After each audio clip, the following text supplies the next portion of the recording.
Hey YouTube, how's it going? Kevin Cleary here with a knife video for you. Today we're taking a look at a really cool fixed blade. This is a Bark River knife. Let me get it out. You can see Bark River right there.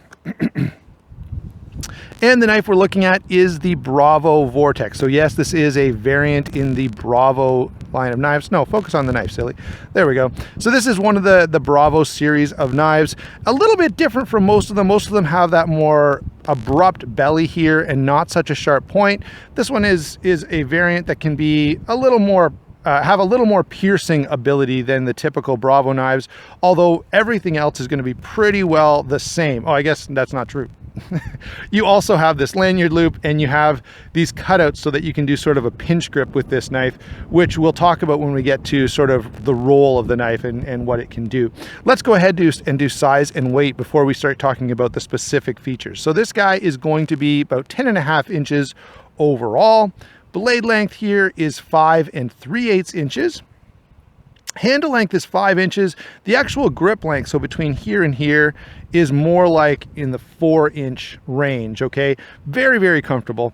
Anyway, back to what we're supposed to be talking about, which is specs here. The weight on this guy is 10 ounces, so it's pretty hefty, and you can see, if you take a look at that blade stock, why it weighs that much. If you add the sheath, you're adding an extra 3.5 ounces, so that puts you up to 13.5 ounces, and the length here is going to be 11.25 inches with the sheath, just to kind of give you an idea of maybe how far that's going to stretch down your leg, or if you ever wanted to fit this in a pack or something and you know how big the pocket is you're dealing with. It is set up for a belt carry, and Bark Rivers generally do this. They tend to carry fairly high. Some of them even carry higher than this one, but I do like that because it kind of keeps the knife up and out of the way.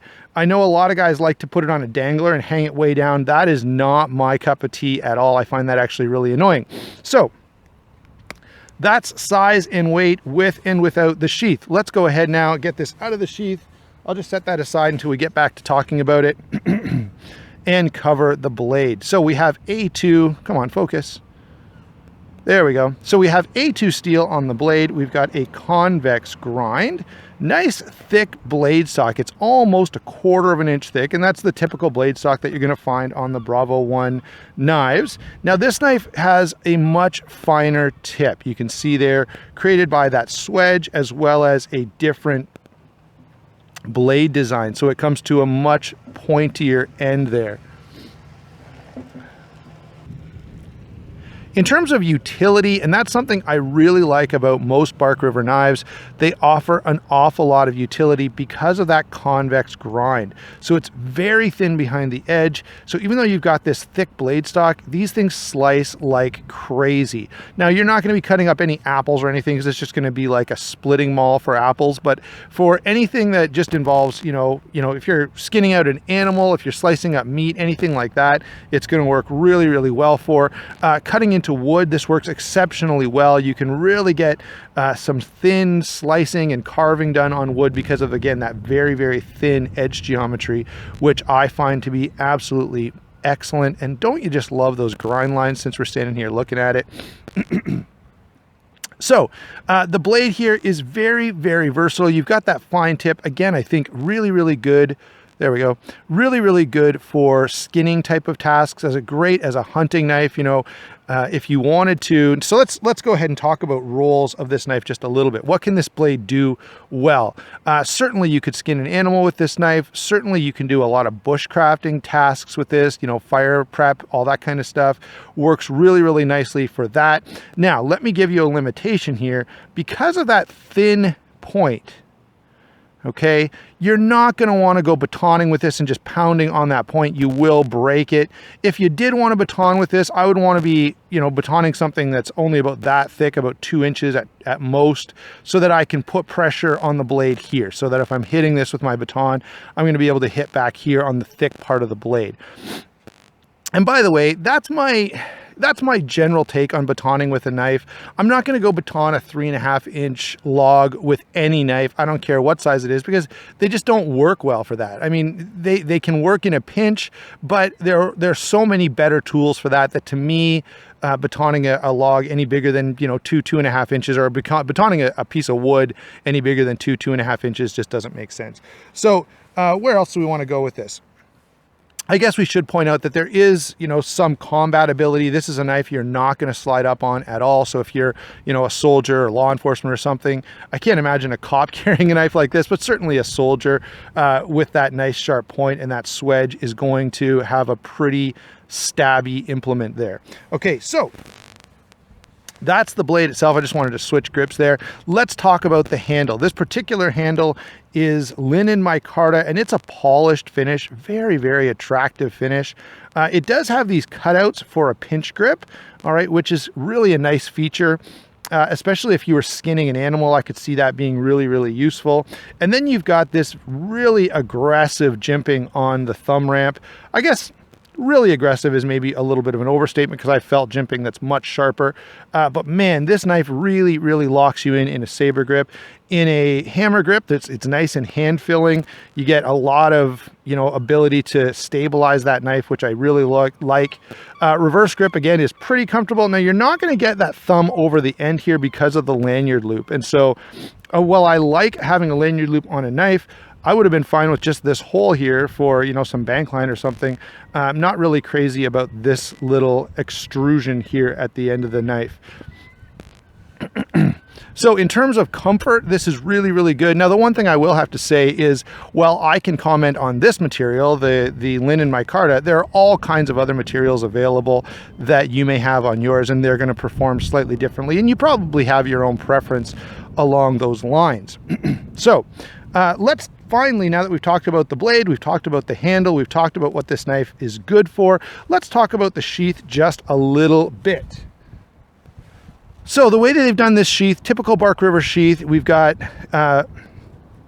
actually not a typical Bark River sheath. One thing is there's sometimes on these an attachment, so this can be carried horizontally, sort of behind the back, in either way. Now the problem with it is I'm gonna prefer to carry this so I can extract the knife with my right hand, which means if I put this in the small of my back, the button is gonna be against my belt, and that's gonna be kind of annoying. So for me, this wouldn't be practical to carry in that horizontal configuration. Maybe, I don't know, even as a cross draw knife on the hip, sort of the front kidney carry, it's going to be too big for that. So for me, this is pretty much a belt carry knife, and it works really well for that. Now, the way they've done this sheath is they do have a button there, and to make sure you don't cut the button off, they've added this little tab that just sort of protects it. In terms of retention, it's very, very good. That button has a really stiff snap on it, and so you're not going to have any issues in terms of retention. Pretty good sheath. Again, maybe I'm kind of betraying my age or my bias here, but I do prefer a Kydex sheath over leather, even though I have a bunch of Bark Rivers in leather sheaths, and I do like them and I do carry them that way. Sorry, I know my shadow gets in there. Let's go ahead and do some comparisons. I'm going to keep the sheath in here because we'll want to make some points about that as we go along. First up is a knife that kind of reminds me of this, and that is the SE6. Now, the SE6 has got the plastic sheath, and I would put this in a similar role. It's a little finer. It's going to do those detailed tasks a little better than a lot of sort of survival style knives, while still being pretty darn tough and robust. I do like that the SE has that choil. Now, this Bark River kind of lands between the SE6 and the SE4. The SE5, the SE5 has similar blade stock, but in my experience doesn't cut as well, and I've heard a lot of others talk about that as well. Let's pull out, oh yeah, here's a good option. If you want a good fixed blade, but you're on a tight budget, the Cold Steel SRK, you can see in terms of size and weight, these guys are similar. In fact, the SRK is going to be lighter. It does have the plastic sheath, the Tough X, or Secure X, I think they call it. And again, you get more versatility with this sheath than this sheath. So there's lots of ways that you could set this sheath up to carry it. And that is one of the things I really, really like about these plastic sheaths. You can set them up to go on your pack. You can set them up to carry horizontally, vertically, upside down. And that is one benefit for sure. Now, the SRK's got similar blade stock. There's not as much handle though. It's significantly less. If I hold these side by side, you can see that there's less grip area on the SRK than you're getting on the Bark River, which could be a problem because it ends up putting sort of the blade all out in front of your hand, and it just feels a little front heavy. We may talk about that more when we get to the full review of the SRK. What else have we got here? Got two more to share with you. I'm kind of putting these away as we go. Next up, let's take a look at the Charade. This is going to be much bigger. This is the SCHF 52. More of a chopper, a little more survival knife style, not going to be as elegant, not going to be as nice for finer cutting tasks. But if you want a knife that you can really beat on, this is probably the better option, not only because of the cost. You know, if you break this, you're not going to care that much. If you break this, you may be a little bit disheartened.